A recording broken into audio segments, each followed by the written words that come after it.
നെല്ലിക്കുന്ന് ചേരങ്കൈ കടപ്പുറം. ഇവിടെ ഇങ്ങനെ പോകുമ്പോൾ കാണാൻ നല്ല രസമുണ്ട്. കടലും തെങ്ങും അതിൻ്റെ ഇടയിലെ വഴിയും. അവിടെ ബോർഡുണ്ട്, അപകട മേഖല, കടലാക്രമണത്തിൽ റോഡ് തകർന്നതിനാൽ മുന്നോട്ട് പോകാതിരിക്കുക, സ്റ്റോപ്പ്.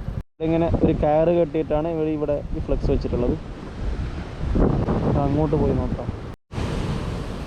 ഈ സൈഡ് ഇടിഞ്ഞ് നല്ല അത്യാവശ്യം നല്ല അങ്ങോട്ട് ഉണ്ടായിരുന്നു. ഇത് ഫുള്ള് ഇടിഞ്ഞിട്ട് ഇവിടെ എത്തിയിട്ടുണ്ട്. എൻ്റെ മോനെ ഇവിടെ നോക്കടാ.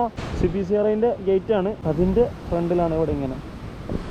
എൻ്റെ റഹ്മാനെ, ഇതൊക്കെ റോഡാണ് കേട്ടോ. റോഡ് തന്നെ മൊത്തത്തിൽ ഇടിഞ്ഞങ്ങ് വീണതാണ്. ഇവിടെ നിന്ന് മൊത്തം കട്ടായിട്ട്. ഇതേ റോഡിൽ ഇങ്ങനെ സ്ട്രെയിറ്റ് പോയിട്ട് അവിടെ ഒരു വീട് കണ്ട, ആ വീടിൻ്റെ അപ്പുറത്തേലായിരുന്നു റോഡ് ഉണ്ടായിരുന്നത്. ഇവിടുന്ന് അങ്ങോട്ടൊക്കെ വീടുണ്ട്, കുറേ അങ്ങോട്ട് വീടുകളൊക്കെ ഇഷ്ടംപോലെ ഉണ്ട്.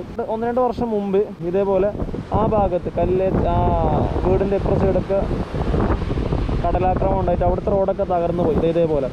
എന്നിട്ട് പിന്നെ എന്ത് ചെയ്ത് ആ വീടിൻ്റെ ബാക്കിലെ കൂടി ഇപ്പുറ സൈഡിലെ കൂടിയിട്ട് വഴി എടുത്തിട്ടാണ് വണ്ടികൾ പോകുന്നുണ്ടായിരുന്നത്. ഇവിടുന്ന് കറക്റ്റ് അതുവരെ നേരെ പോയിട്ട് റോഡുണ്ടായിരുന്നു.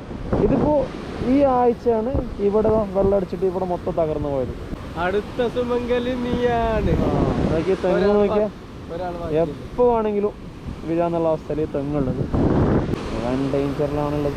മോനെ സൈഡ് നിൽക്കണ്ട, ഉള്ളിലേക്കില്ല ഇത്. അപ്പോൾ ഈ കൊല്ലം നല്ലോണം കയറി. അങ്ങോട്ടൊക്കെ ബീച്ച് അത്യാവശ്യം നല്ല കരയുണ്ടായിരുന്നു കേട്ടോ. കാരണം ഈ ഭാഗത്തൊക്കെ വന്നിട്ട് കുറേ ആൾക്കാർ ബർത്ത്ഡേ പാർട്ടിൻ്റെതും പിന്നെ ഈ കല്യാണ ഷൂട്ട് അങ്ങനത്തതൊക്കെ വന്ന് ഈ കടപ്പുറത്തൊക്കെ ആയിരുന്നു. പിന്നെ ഇവിടെ കുറേ അത്യാവശ്യം ഫുട്ബോൾ ഇതൊക്കെ കളിക്കലുണ്ടായിരുന്നു ഇവിടെ വന്നിട്ട്. നോക്കിയാൽ കരാന്ന് പറഞ്ഞ സംഭവമല്ല. ഇത്രയും ഇഷ്ടംപോലെ ഒരു ഫുട്ബോൾ കളിക്കാനുള്ള സ്ഥലമൊക്കെ എന്ന് പറഞ്ഞാൽ എനിക്ക് മനസ്സിലാവില്ല. അത്യാവശ്യം നല്ലോണം ഉണ്ടായിരുന്നു. ഒന്നുമില്ല, തെങ്ങുകളൊക്കെ ഇടിഞ്ഞിട്ടുണ്ട്. ഈ തെങ്ങാണ് ഇനി ബാക്കിയുള്ളത്. ഇത് എപ്പോൾ ഇടിയാവും. തെക്കരി അവിടെ നിൽക്കലടാ, അതിനടിയില്ല. ടെസ്റ്റ്, നീ റോഡ് ടെസ്റ്റ് ആളാ.